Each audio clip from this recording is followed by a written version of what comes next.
race in Australia could have ended much worse. A sprint car flips into the air, crashing into a safety fence and narrowly missing fans. A dramatic moment happening just outside Melbourne. Remarkably, there was no serious injuries. The driver's team says he was a little stiff and sore, but will be just fine. COVID-19 surging after the holiday weekend. At least 6 states doubling, some tripling their daily case averages. The U.S. recording more than 1.4 million new cases in the last week alone. As the CDC announces new guidelines for asymptomatic cases, cutting isolation time from 10 days down to 5. But this comes as pediatric COVID cases are skyrocketing, with nearly 200,000 more children testing positive for the virus last week. And the holiday travel chaos continues, with COVID taking a toll on airline staff. Hundreds of flights canceled as passengers' frustrations boil over. From the air to the roads, a travel nightmare with a dangerous winter weather blast sweeping from the west into the northeast. More than 20 states on alert, with millions more bracing for extreme cold and freezing rain. Heavy snow and gusting winds creating treacherous whiteout conditions. Our Rob Marciano is tracking it all for us. The deadly plane crash in California. 4 passengers on board slamming into a San Diego neighborhood. No one on board surviving, but the pilot avoiding every home on the way down. He gave his life to protect everybody else. After public outcry, a controversial 110-year sentence is potentially being reconsidered by a Colorado judge. The former truck driver receiving the sentence after causing a fiery crash in 2019 that killed 4. And fighting food insecurity. Our Lindsay Davis takes a closer look at the community fridges popping up, fully stocked and making a difference for those in need. Good evening, I'm Rachel Scott in for Lindsay Davis. Thanks for streaming with us. As the calendar inches closer from flipping from 2021 to 2022, it's unfortunately starting to feel a lot like 2020. COVID cases are surging once again, crossing over 200,000 cases a day in this post-holiday week, with 5 states now reporting more new COVID cases than at any other point during the pandemic. Americans are once again lining up for testing, waiting for hours in cities across the country. And in New York, Apple is closing all 12 of its stores temporarily as Omicron spreads rapidly. It all comes as the CDC's new guidelines on how long to isolate and quarantine after a COVID exposure or infection has spurred some confusion and some concern. We'll try to make sense of it all tonight, and we begin with ABC's Victor Oquendo. With the COVID surge now nearing record levels, averaging 240,000 cases a day, scenes reminiscent of the early days of the pandemic, lines of cars stretching as far as the eye can see. From Virginia to New Jersey, Miami to Philadelphia, Americans spending this holiday week waiting hours for COVID tests. It's crazy. I can't even go to my neighborhood drugstore. And then coming here, well, we just got shut down saying that they're not taking any more people. Tonight, soaring demand for tests and a backlog of holiday reporting have driven COVID cases to 440,000, the highest one-day total ever. But a true snapshot of the winter surge won't be known until after New Year's. Still, hospitals under strain are warning it will only get worse. We have no beds. We're holding patients in the ER for multiple hours, if not days, multiple days. And tonight, new clues about Omicron. A CDC report suggests the incubation period may be as little as 3 days as compared to 4 for Delta and at least 5 days for the original strain. Just yesterday, the CDC shortened the recommended isolation period for asymptomatic people to 5 days, followed by 5 days of masking, but the guidance making no mention of a test before leaving isolation. I actually think it would help a lot if we did ask people to get a negative test as well. It would actually make a big difference. So I don't know why the CDC did not put that in. I suspect it might be because tests are still hard to come by, and that may make it even harder. But New York City plans to make testing the center of a new plan to keep more students in the classroom. This is how we are going to look at schools from this point on. Keep them safe and keep them open. The country's largest school system will no longer quarantine entire classrooms exposed to COVID. Instead, they'll ramp up testing after a positive case. Students who are asymptomatic and test negative with an at-home kit can stay in school. This new variant is affecting children more than the past variants. It comes as COVID cases in children are soaring to nearly 200,000 last week.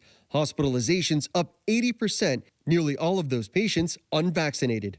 Typically, we see children over 5. 2/3 of them have a comorbidity, and that comorbidity is typically obesity, but 1/3 of them don't. 1/3 of them are otherwise perfectly normal, so therefore all children are at risk. We met 9-year-old Valentina and her mom Gabby from a safe distance here in Miami. Vale, I hope you feel better soon, okay? Both are vaccinated, but Valentina tested positive the day after Christmas. You still have symptoms? Yeah. What are you feeling now? I still have runny nose, sore throat, and my head hurts a little bit.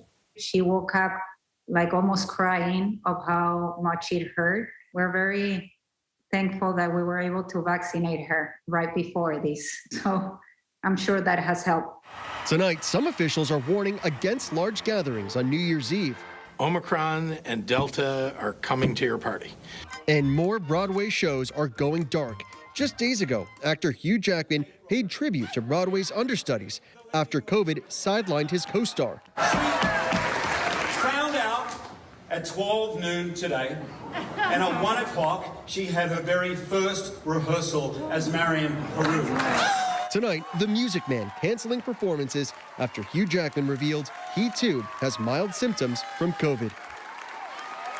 So many industries impacted, from sports to Broadway. Victor Oquendo joins us now. Victor, the CDC tonight is updating the estimate of Omicron cases in the country.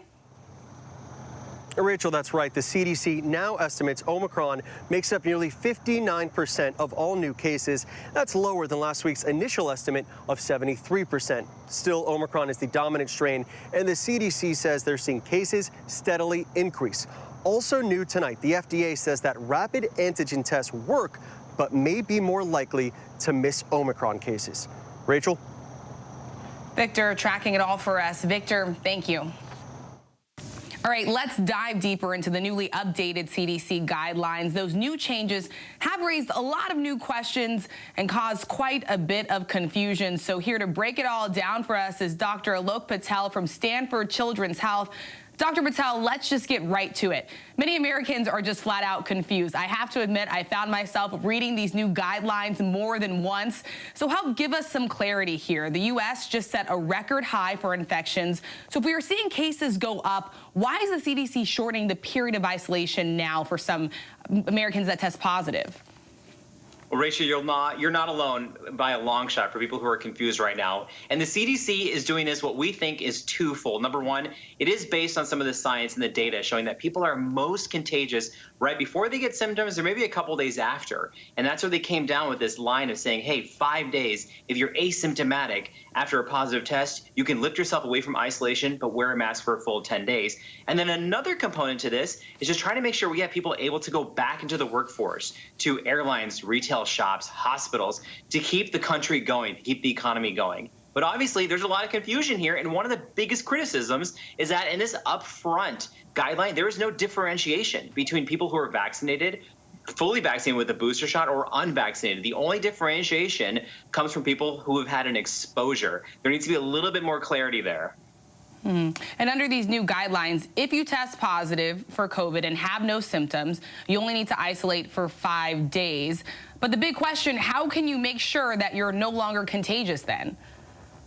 You have exactly nailed why there is some questions right now and not differentiating between those who are vaccinated and unvaccinated, because by and large, you can't really tell unless you go out and get negative antigen tests or a negative PCR test, which is very difficult to come by in some parts of the country. And Rachel, another issue here is that this involves some form of an honor system or self-policing. We're expecting people who are not vaccinated, who may test positive, to after 5 days of no symptoms then say, hey, I'm going to wear a mask to protect everyone else around me. And that seems like an idealistic scenario. So I do wish that there was some more clarification here, and the CDC included separate kind of categories for those who are vaxxed, unvaxxed, but also some more recommendations about getting a negative test. Yeah, so many people have brought that up. How are you going to police this to make sure that people actually do wear a mask? So let's actually talk about that. At this point, what is the best mask? How often should you be replacing it? Give us some pointers here. Here's the big pointer is that those cloth masks, yes, technically they're better than nothing, but we've learned more about the virus itself, Omicron being extremely transmissible and contagious. So you want to get a high quality mask. If you have a 3-ply surgical mask, that's great, but even better are those N95s, KN95s, or an equivalent. If your mask gets damaged, if it gets loosened, if you lose the fit, if it gets soiled, you do want to replace that. So you do want to pay attention to wearing those masks. And please, if you've had any exposures or test positive, do the right thing, wear a mask to protect everyone around you. Yeah, I just picked up a new fresh box. So the question on everyone's mind is, when is this all going to come to an end? It just seems like a never-ending nightmare. I know you don't have a crystal ball, but is it possible that this wave could be the beginning of the end? It's possible. I'm not a crystal ball person. I'm more of a magic 8-ball where I just kind of like look at things. Rachel, I've only been right about one prediction, and that's the vaccines are going to work, and they are doing an incredible job. As far as the surge right now, some modeling does predict that we could see a spike in Omicron in the middle of January. But if society does not do their job, if the variant proves to evade vaccines, evade antibodies like our fear is, it could be prolonged to later on in spring. I think the important thing there is that we have a lot of control on ourselves as a society to make sure that the surge happens in January and then it stays in January and it starts to go down after that. People need to pay attention as we try to get our lives back and we see that this virus is becoming endemic. We're going to have to learn to live with it. Well, crystal ball, magic 8-ball, listen, whatever it is, we are very lucky to get some advice from you, Dr. Patel. We so appreciate your time. Thank you. Thank you, Rachel. Holiday travel tends to be frustrating and unpredictable, but when you mix that with COVID and staffing shortages, you end up facing a complete and total travel nightmare. ABC's Alex Perez is in Chicago for us. Tonight, the New Year's wave of the holiday rush underway as we now enter a 5th day of COVID-related cancellations at airports around the country. It's very stressful. I'm constantly checking to see if there's any changes. More than 1,000 flights canceled every day since Christmas Eve. Cancellation at 12 at night, didn't sleep, and now I'm over here trying to get a flight. But tonight, some hope that the CDC's move to cut COVID isolation time to 5 days from 10 might help keep airlines staffed and flights moving. Delta, whose CEO was the first to ask last week that the isolation time be reduced, calling the move a safe, science-based, and more practical approach based on what we now know about the Omicron variant. But some are worried. Several of the airline labor group unions have said that they are concerned that the reduction in the isolation time means that employees who are sick could be put back at work. Meanwhile, many passengers already stressed over cancellations now also coping with the anxiety of flying during the current widespread COVID surge. Statistically, there are people here with COVID, right? So I think we take a risk anytime we go somewhere. Our thanks to Alex. As you just heard, the Omicron outbreak is having serious impacts on the airline industry, but weather is also having a massive impact on holiday travel. Snow in the west so severe that it's caused a major roadway to be shut down for days. ABC's Rob Marciano is tracking it all for us. Hey, Rob. Hi, Rachel. Very active pattern shaping up across much of the country, and we've got the more winter weather that's stretching from Chicago all the way through parts of upstate New York. That's where the winter weather advisories are again tonight. And Chicago getting its first measurable snowfall. It wasn't much, but it's the latest in the season they've seen their first measurable snowfall. So finally there, not much snow in New York City for the season either. And most of this action will stay inland of I-95, much like it did last night, and that's where the winter weather advisories are. So this comes true during the overnight hours. Much of it clears out in the morning. There'll be some leftover showers and sprinkles, but certainly some slick spots. You go north to Poughkeepsie, to Albany, to Springfield, and parts of Vermont and New Hampshire. The southern part of this system, bumping into near record-breaking hot temperatures in the southeast, is going to produce some damaging winds in the way of thunderstorms that might also produce tornadoes. Jackson, Mississippi to Memphis, Tennessee, Nashville, Huntsville, all in it tomorrow afternoon. We'll be watching this carefully. And then another strong system diving down into California. This is going to bring rain and mountain snow from San Francisco all the way down to San Diego. We have that high avalanche danger in the Intermountain West. This will only add to that as more mountain snow comes in. And this piece of energy, it's a strong one, that will get into the plains and the southeast once again for another severe weather threat come Saturday. Rachel? All right, Rob, bundle up. Thanks so much. You bet. We shift to the latest on that police-involved shooting at a Burlington coat factory in Los Angeles that led to the death of a young teen. New police body cam video showing the moments leading up to it. Now her distraught parents demanding answers. ABC's Zareen Shaw has the latest. Tonight, LAPD releasing new surveillance and body camera video of officers opening fire in a department store that left 14-year-old Valentina Orlania Peralta dead. Never should this 14-year-old little girl ended up as collateral damage at a shopping plaza. Her parents speaking out for the first time. Her mother, Soledad, saying they were trying out clothes for Christmas when they heard screams. Both of them sitting down on the floor, hugging and praying when something hit Valentina. Y murió en mi brazo. No pude hacer nada. LAPD saying the incident happened when police responded to 911 calls of an active shooter at this North Hollywood Burlington last Thursday, the day before Christmas Eve. It's just shots. So he shot the gun? Yes. The suspect identified as Daniel Elena Lopez. LAPD say they later discovered he was armed with a bike lock and not a gun. He can be seen in surveillance video attacking multiple customers. Hey, slow down. Let me take point with the rifle. Several officers with guns drawn responding to the scene, finding one of the victims bloodied on the ground. Hey, she's bleeding. Police opening fire, shooting and killing Lopez. One of their bullets also went through a wall, striking Valentina. Her family saying she had her entire life ahead of her with dreams of becoming an American citizen and an engineer to help others. Her father tonight demanding that the officers who killed his daughter are held responsible. No descansaré hasta el último día a que estén todos estos criminales en la cárcel, todos. The father tonight asking for accountability. Zareen Shaw joins us now. Zareen, where do things stand with the officer who shot the stray bullet? Yeah, Rachel. So as for LAPD, they have placed that officer who shot that stray bullet on leave, and they have started their own investigation. Rachel? Still so many questions. Zareen, thank you. When we come back, authorities are still attempting to decipher what brought down a jet in Southern California, killing all 4 on board. We have the latest on the investigation. A decision by Russia's Supreme Court will see the end of one of the country's oldest human rights organizations. Now, many of the crimes committed by the Soviet Union may be lost to history. And the case of the former truck driver receiving 110 years in prison for a fiery crash that killed 4 may have a surprising development. Stay with us. With so much at stake, so much on the line, more Americans turn here than any place else. ABC News World News Tonight with David Muir, America's #1 most watched newscast, now streaming on ABC News Live.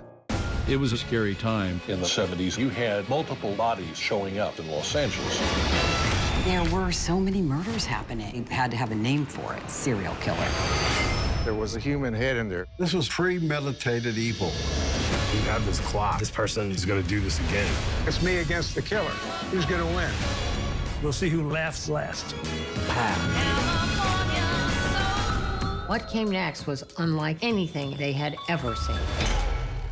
Admit it, these days, what you need to know seems to change just about every day. What is it that you really want to know, need to know? To help you not just get through your day, but to make the most of it. Feel smarter. Feel better. Feel happier. Well, how about a third hour of Good Morning America? GMA 3, what you need to know. Now streaming on ABC News Live. It's all about you. I risked my life. I put my family in danger. If I was caught, they would have put a bullet in my head. But it was the right thing to do. It was the only thing to do. Terror plot foiled in Garden City, Kansas. That would have been one of the most deadly acts of domestic terrorism ever in the United States. It would have been Oklahoma City. Where the sky He put his family, himself in jeopardy for us.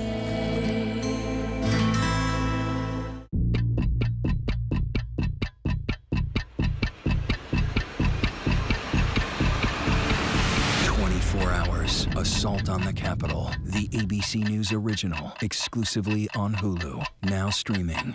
This is what being live is all about.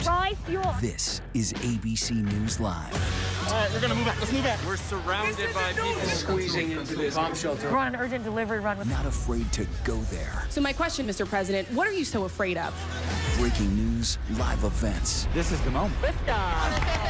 Streaming straight to you, anytime, anywhere. You just met one friend right here. You're watching ABC News Live. Thanks for streaming with us. National parks are incredibly safe places, but crime will happen. Hey, Mama. My wife has fallen. She's in really critical condition. At that time, I thought it was just a tragic accident. There's still a lot of questions we need to ask. There were small things that didn't totally add up. This is 2 lives for Harold that have died now. I was shocked. Something's not right.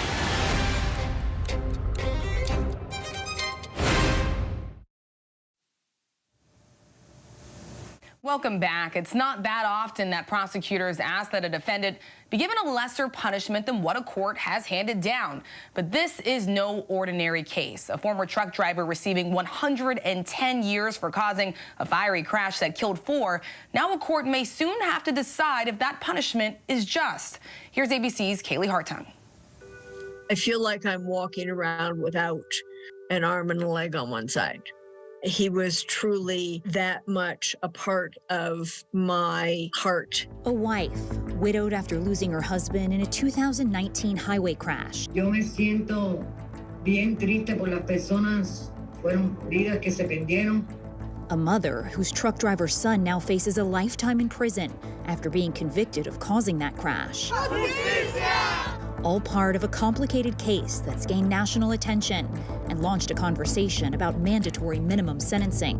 In October, Rohel Aguilera Medeiros was found guilty on 27 counts, including vehicular homicide and vehicular assault, after his semi-truck plowed into several cars on Interstate 70 just outside Denver in 2019, leaving 4 people dead and many more injured. Earlier this month, a district court judge handing down a 110-year sentence for Medeiros, saying Colorado's mandatory minimums forced his hand because certain crimes require sentences to be served consecutively rather than concurrently. They decided to come up with mandatory minimums to try to make it more even playing field. I think originally it worked. I think now it has gone to the other side, though.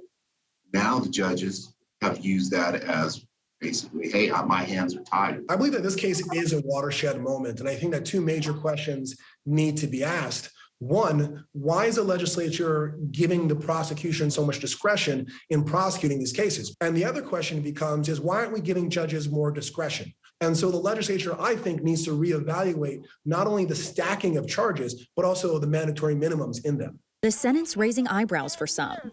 Kim Kardashian using her star power to draw attention to the case, tweeting, "Colorado law really has to be changed, and this is so unfair."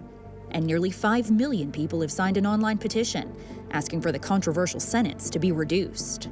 But for some of the crash survivors and the loved ones of those who died, there's been a sense of closure, including for Gage Evans, whose husband Bill was killed. For people to recognize that that he was responsible for killing my husband gave me the chance to breathe. In an expedited hearing today, the district attorney asking for the sentence to be reconsidered to only 20 to 30 years in prison, a dramatic shift in position.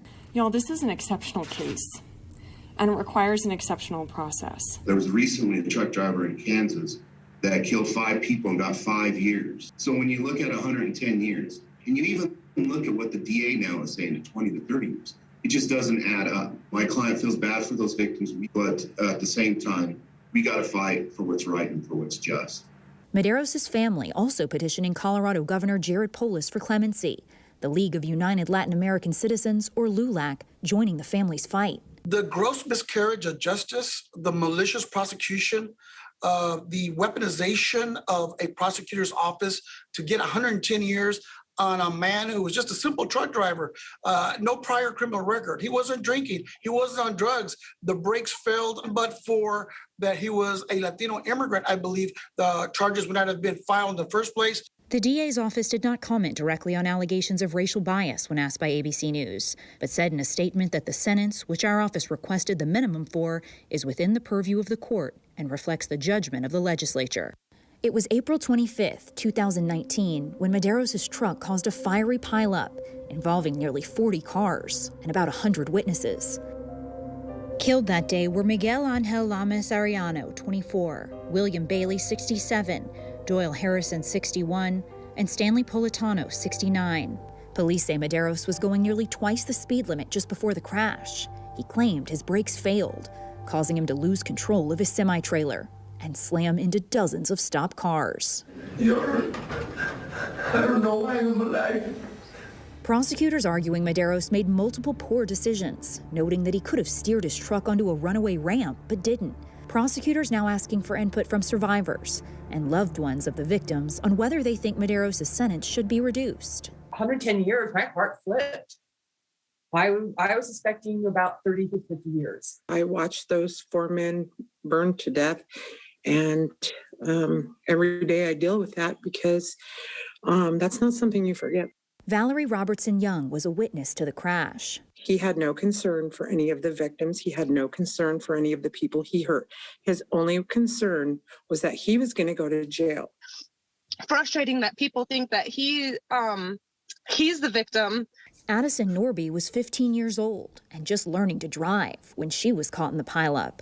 The debate over Medeiros' sentence opening up old wounds. After the trial, I thought it was all over. And then with social media bringing it up again, I feel as if nobody understands the full case. And that's really painful for people to talk about from a perspective that they don't completely understand. I think of clemency as being for someone who has truly owned their responsibility in their crime. And I do believe he is sorry, but he hasn't owned up to his responsibility that made it happen. The question becomes, who's responsible for how we prosecute these cases so that this doesn't come up? Why wasn't this prosecuted in a way that would find peace and solace for everyone, including the victims' families? The prosecution did have to issue a statement after a member of the team posted a photo on social media of a trophy celebrating the conviction, a brake shoe with the case number, the photo prompting outrage. ¿Cómo vas a celebrar algo? Te estás burlando también de la familia de los fallecidos. The post was taken down, and the DA responded, saying the brake shoe was not a piece of evidence and that the post was in very poor taste and did not reflect the values of her administration. She says the issue was handled internally. It matters who the district attorney is. It matters who the judges are. It matters who your state legislators are, because these type of laws, these type of charges, and these type of outcomes can happen to anybody. In Colorado, sentence reductions for convictions of violent crimes can't go into effect until 119 days after the convicted enters prison. I think the judge understands the ramifications of this case and how this makes Colorado justice look like. And I think the governor is also looking at making a rapid decision. He has 14 days with the plea for clemency that's been filed by his lawyers to make a decision on his own. So we think something will probably happen by the end of January. The reduction of sentencing from 110 years to 20 or 30 is almost unheard of, but I think because of the pressure here, we may see something actually come from this request. The next court date is scheduled for January 13th. Until then, more waiting for a mother desperate to help her son. Tengo el apoyo de todos los países del mundo. Me llaman cada 5 minutos que quieren su libertad, que es una injusticia, que se sabe que fue un accidente. And more drawn-out pain for the survivors and loved ones left behind. All those choices he had, he made the wrong choice every time. That's why we're here today. Not because it was an accident, because he made choices that caused it. And that's what people need to hear. Our thanks to Kaylee. And still ahead here on Prime, you'll discover the grassroots movement that is helping fight hunger in the United States. And it all started with a single fridge. At least 4 are dead after a plane crashed in Southern California. Authorities are now trying to uncover what happened to their jet. We have the latest on the investigation. And COVID is impacting every part of our daily lives, including professional sports. We'll talk by the numbers on how the pandemic is affecting our favorite teams. But first, our tweet of the day, right here from Jada Pinkett Smith.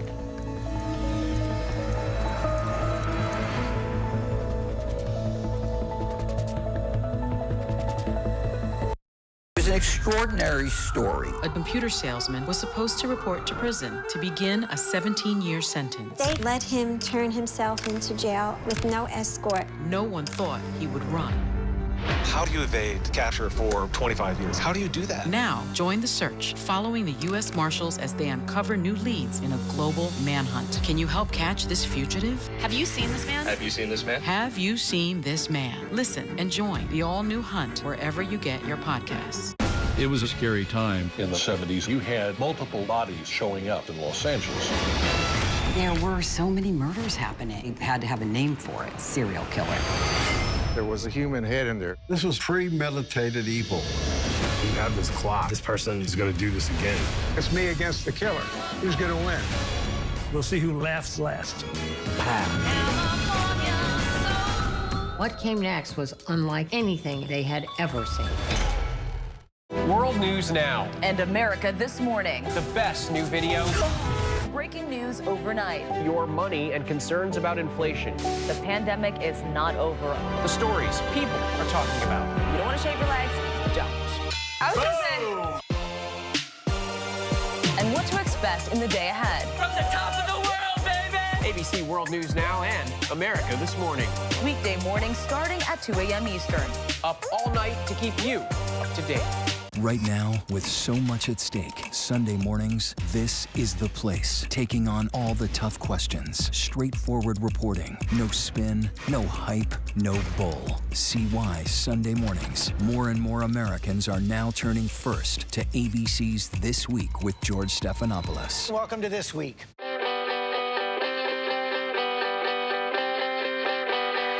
Let's do this. When you wake up in the morning, when you wake up in the morning, darling, I'll be by your side. I'll be there by your side. I'll be everything you wanted. I'll be there by your side. If you need a light to shine in, hold up your hand, let the stars shoot again, let the light shine in through the dark.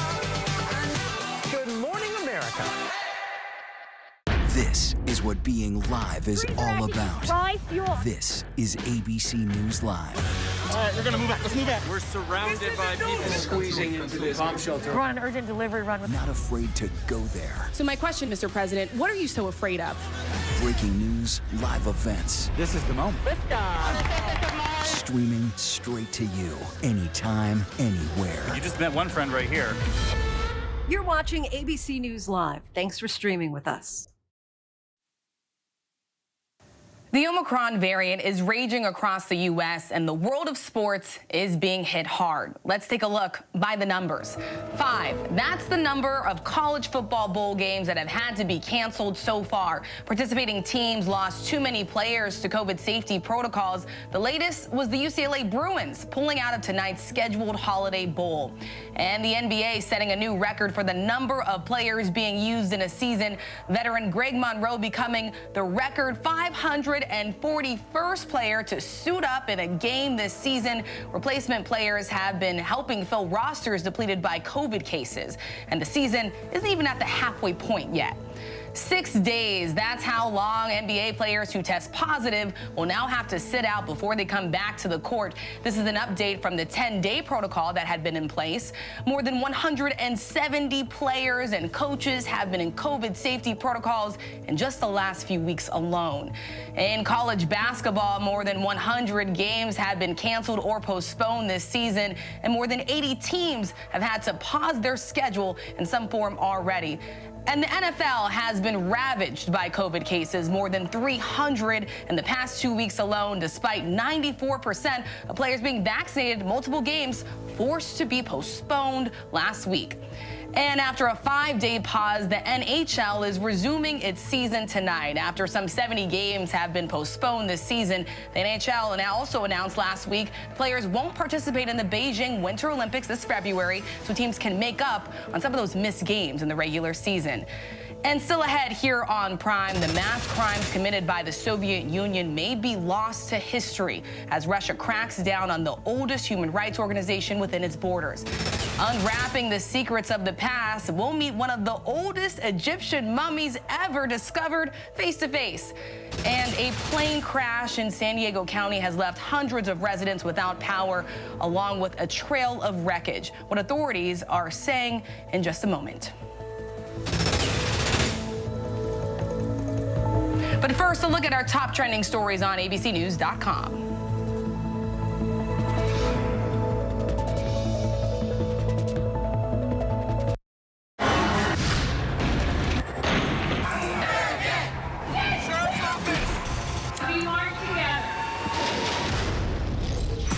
The most powerful stories of our time, anytime. Nightline. It's an extraordinary story. A computer salesman was supposed to report to prison to begin a 17-year sentence. They let him turn himself into jail with no escort. No one thought he would run. How do you evade capture for 25 years? How do you do that? Now, join the search, following the U.S. Marshals as they uncover new leads in a global manhunt. Can you help catch this fugitive? Have you seen this man? Have you seen this man? Have you seen this man? Listen and join the all-new hunt wherever you get your podcasts. Now streaming on ABC News Live 2020. True crime, cinematic, real-life drama, stunning, the unthinkable. Follow the clues. The Hunt. True crime 2020. Now streaming on ABC News Live. National parks are incredibly safe places, but crime will happen. Hey, Mama. My wife has fallen. She's in really critical condition. At that time, I thought it was just a tragic accident. There's still a lot of questions we need to ask. There were small things that didn't totally add up. This is 2 lives for Harold that have died now. I was shocked. Something's not right.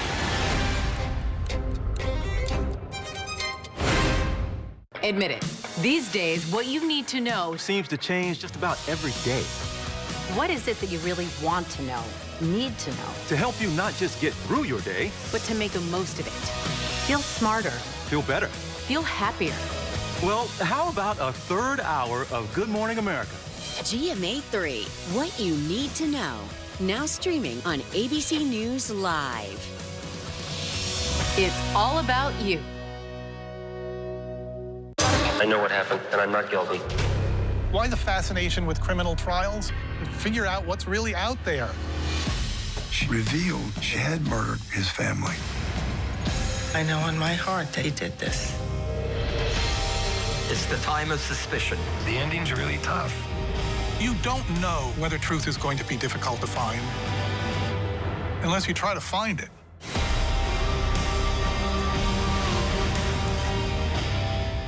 This is what being live is all about. This is ABC News Live. All right, we're gonna move back. Let's move back. We're surrounded by people squeezing into this bomb shelter. We're on an urgent delivery run. Not afraid to go there. So my question, Mr. President, what are you so afraid of? Breaking news, live events. This is the moment. Streaming straight to you, anytime, anywhere. You just met one friend right here. You're watching ABC News Live. Thanks for streaming with us.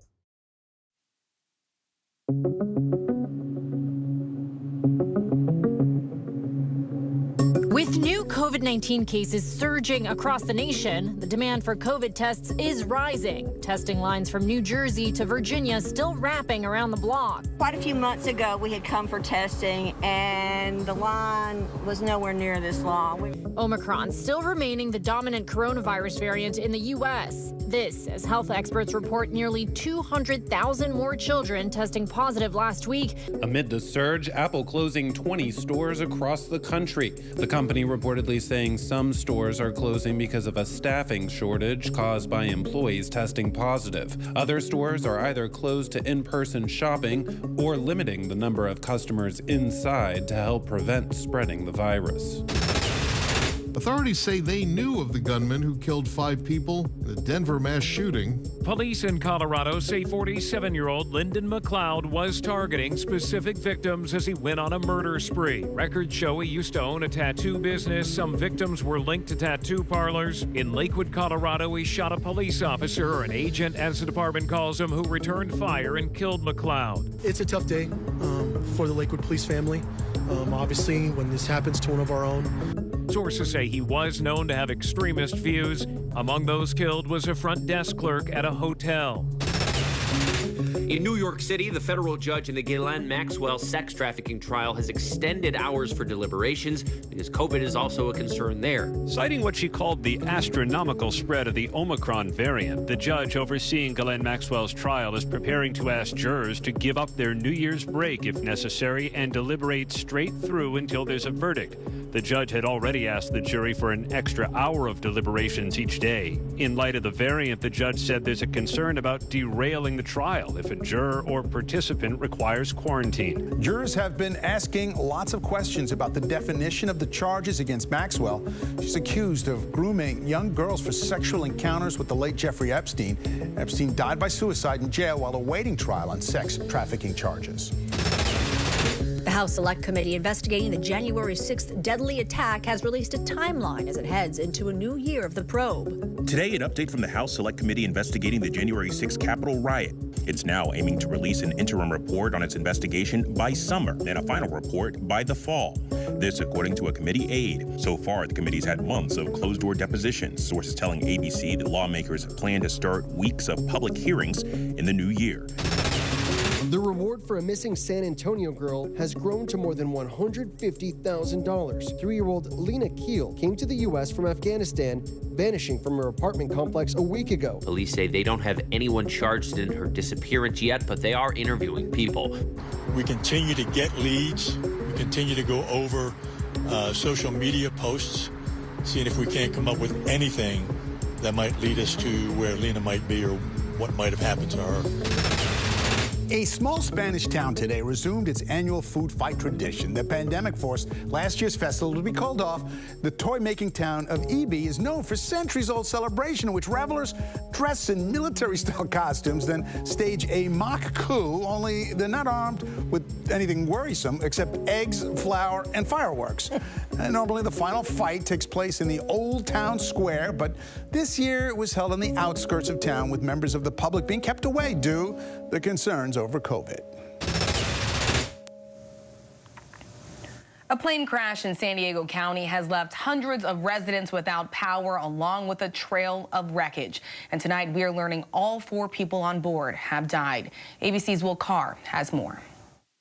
Tonight, 4 people are dead after a plane crashed into a Southern California neighborhood. The pilot heard screaming just seconds after asking the control tower to turn up the brightness on the runway lights. Surveillance video capturing the plane dropping in the darkness of night, then exploding into a fireball on the ground. According to the FAA, the Learjet took off from John Wayne Airport in Orange County and was heading to Gillespie Field in San Diego County. Threw open the front door, ran outside. The neighbor's house was on fire. The plane taking out a set of power lines, igniting a trail of flames, scattering wreckage in the street. Authorities say the 4 killed were in the plane. Nobody in the neighborhood was hurt. And it comes on the heels of another crash near Gillespie Field in October. That plane hitting 2 homes in broad daylight, killing the pilot and a UPS driver. A plane managing to miss all of the homes in its path. We are also tracking several headlines around the world. Overseas tonight, the humanitarian group Save the Children, confirming 2 staff members were killed in a Christmas Eve massacre in Myanmar. The group says they were among at least 35 people killed, including women and children who died in the attack as well. The military, which seized power in February, is being blamed for the assault. The U.S. condemning the attack and calling for a crackdown on the military regime. Scientists have been able to uncover what was hidden under these mummy wrappings. The remains belong to a former Egyptian pharaoh who ruled approximately between 1525 and 1504 BC. The non-invasive research helped reveal the pharaoh's face, age, and health. at the time of his death. Pretty cool there. A profound turning point in the repression under President Putin in Russia has happened this morning. Russia's Supreme Court ruled to shut down the country's oldest human rights organization, Memorial, and has been taking the lead on documenting mass crimes during the Stalin regime. 3 decades after the Soviet Union fell, it's a signal from the Kremlin that the Soviet Union was a good thing, that its crimes should not be talked about, that the regime is something to be proud of. We turn now to the mounting tensions over Ukraine. U.S. and Russian officials announced they will hold talks on January 10th. Those high-stakes discussions come right before a planned meeting with members of the NATO alliance. And of course, all this comes on the heels of that 2-hour video phone call between President Biden and Russian President Vladimir Putin over Russian military buildup along the Ukrainian border. Joining me now is Joe Weisberg, a former CIA officer and the creator of the hit FX series, The Americans. He's out with a new book, Russia Upside Down, an exit strategy for the second Cold War. It examines whether America should rethink its approach to Russia.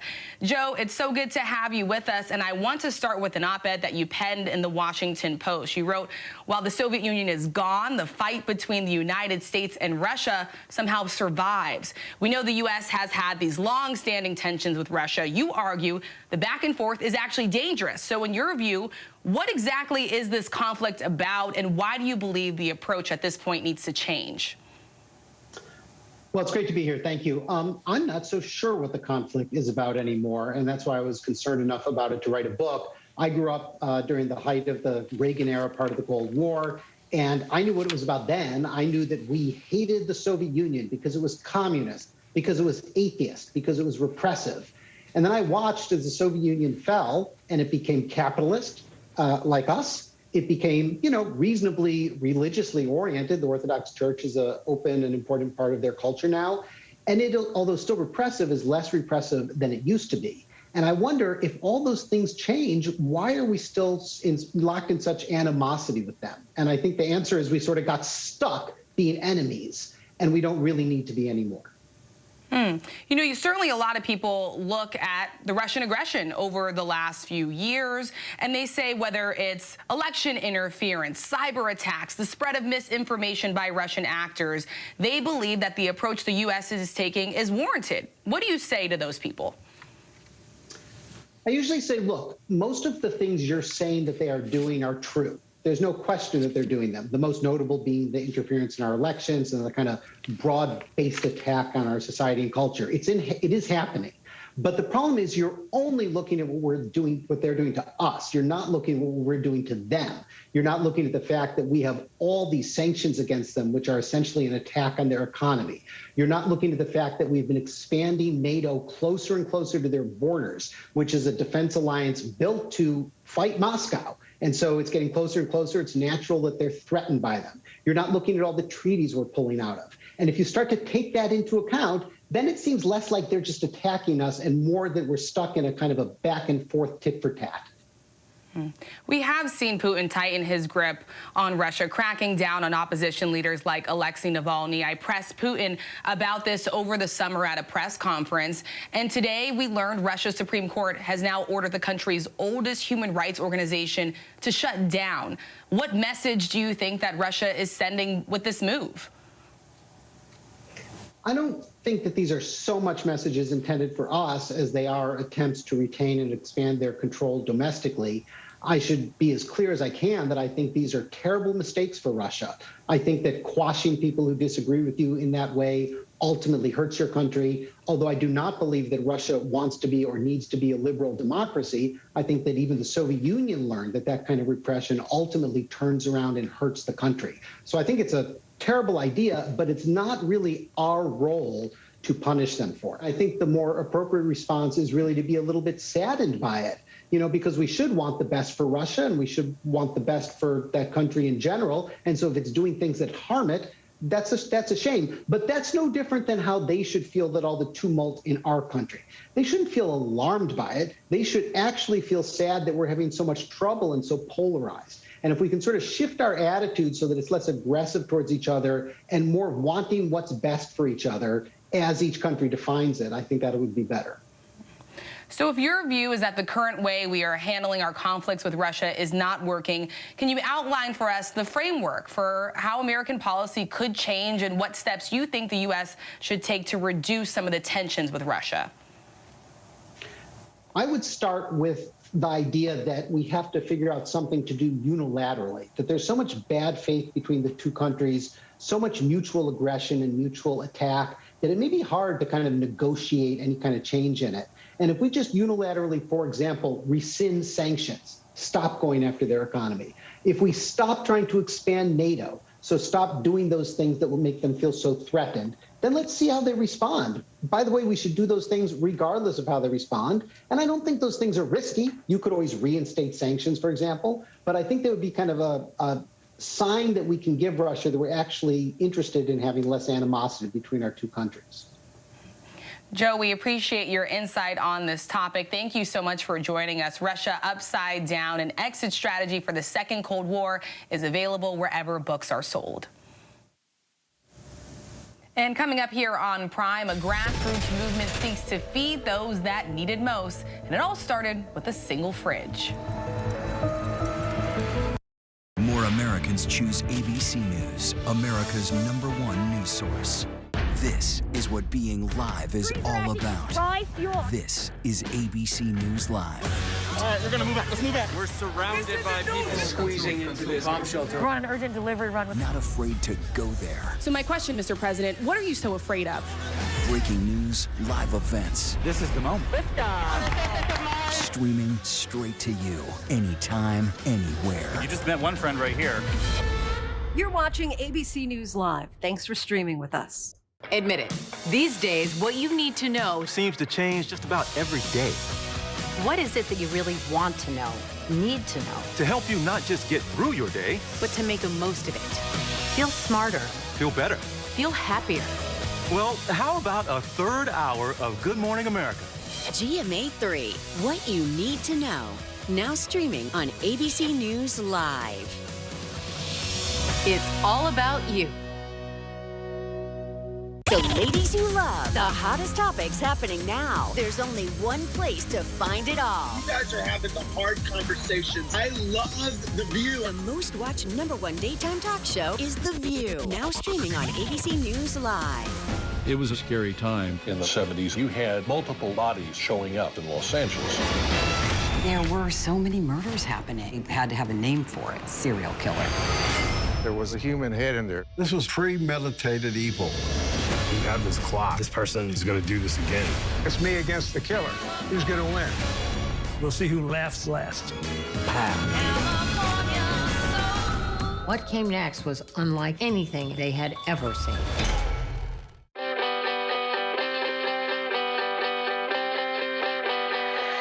When you wake up in the morning, when you wake up in the morning, darling, I'll be by your side. I'll be there by your side.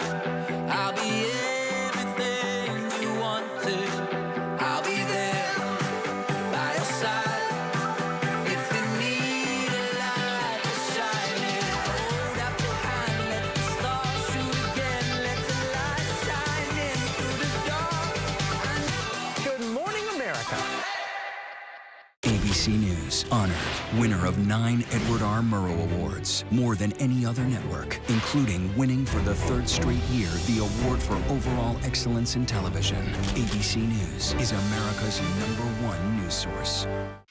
With so much at stake, more Americans turn here than any other newscast. ABC News World News Tonight with David Muir, America's #1 newscast and the #1 program on television. Welcome back. We have some sad news to share tonight with the passing of an American sports legend. John Madden, the former football coach, Pro Football Hall of Famer, sportscaster, whose name is forever ingrained in the halls of the National Football League, has died at the age of 85. The league has shared that Madden passed away unexpectedly this morning. The iconic head coach led the Oakland Raiders to a Super Bowl victory in 1977 and would later become one of the most commonly known names in American households for his colorful commentary of the NFL games. He is survived by his wife, Virginia, and 2 sons, May he rest in peace. And finally tonight, the grassroots organization that has helped spark a movement by fighting hunger on a community level. It started with a single fridge, but now there's hundreds across New York and in cities across the country. Here's our own Lindsay Davis. Nothing in the freezer, right? No, nothing. May 18th is always a difficult day for Selma Raven. 8 years ago, her 21-year-old son, Michael, a passionate health food advocate known for his "no one should go hungry" mantra, passed away. Today, Selma finds herself honoring his memory by doing what he loved most, feeding their neighbors in the Bronx. He was a catalyst for this, but what's running it now is the neighborhood, the people, and really the whole community behind it. Selma, along with her partner Sarah, started what they believe was the first community fridge in the Bronx just as the pandemic began.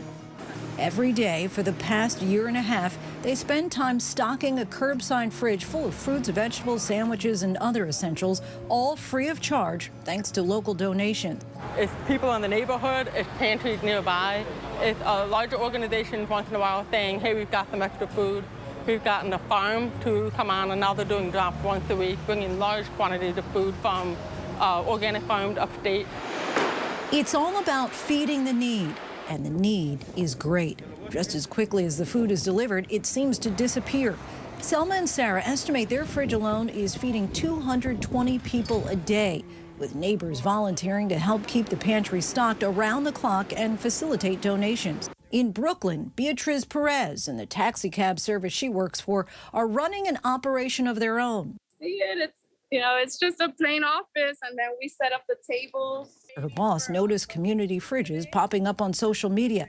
She says their Phoenix fridge is helping more than 1,000 local families get meals weekly. We lost a lot of drivers. They passed away because of COVID. So we saw the need for our tenants. It's given us a different meaning of life. We've become very family-based with many people who come for food. Bronx-based artist Laura Alvarez has taken note of that new meaning of life, all because of Selma's friendly fridge. I think I've seen the change in the culture. Like before, you didn't matter if 2 apples will go to waste in your place, but now instead of letting go to waste, you bring them to the fridge, you leave them there, and maybe there's something that you might want to get. Laura has painted designs on 12 different fridges now, illustrating the message behind their mission. Take what you need, leave some for others. Coge lo que necesites, deja algo para los demás. That was something that we decided to write on the shed and on the fridge, because when we started, it was basically free food, and that was creating some issues on people coming and just taking the whole fridge. So we decided to word it a little different, and that way it's been working pretty well. The concept has worked so well that locally sourced community fridges have spread throughout New York City amid the pandemic, thanks in large part to In Our Hearts NYC, a grassroots organization that helps connect fridges and food suppliers with hosts through social media. The group has had a part in setting up fridges outside bodegas and apartment buildings in every borough and has now expanded their reach to help other communities battling food insecurity. Chicago, Nashville, Los Angeles, and Miami, just to name a few. And the need continues to grow. Our estimates are more than 60 million Americans reached out and got support from the charitable food sector in this country during the pandemic. We continue to see elevated levels, and the challenges we faced were just the sheer demand, the levels of need out there. There are certain fridges where as soon as we drop off food, within an hour, it's empty. You'll see our cars pull up and then immediately grab everything. So many people are displaced. I just believe that we as a community can help each other, and we have all the power to. This is a Band-Aid to a very big problem within the country. There's a real systemic issue in this. Living in this country of America, we have an abundance of resources, and everyone should have access to food no matter what their situation is. And while many fridges are finding creative ways to keep their help yourself pantries stocked, most lack the resources to truly solve food insecurity in their neighborhoods. We've never received any funding. We sit for hours applying for grants. This is a genuine interest. Even though you see this food now, it'll be gone in about 30 minutes. and fridges all over. We need like trucks, we need transportation. We need agencies understanding that there is a real need. Why do we need to go through all these like red tape to get funding? But Selma and Sarah say they'll keep on pushing to try to combat food insecurity at the neighborhood level, continuing Michael's mission with each meal. I think he would be very proud of us. He was a big believer in, together we can really make a big difference, neighbors helping neighbors. Some much needed help. Our thanks to Lindsay. And before we go tonight, the image of the day. A message to get rid of COVID is displayed at the 15th annual Good Riddance Day in New York's Times Square, where people burned unpleasant, unhappy, and unwanted memories from the past year to try and start the new year fresh. A message we can all certainly agree with. That's our show for this hour. Stay tuned to ABC News Live for more context and analysis of the day's top stories. Thank you for streaming with us.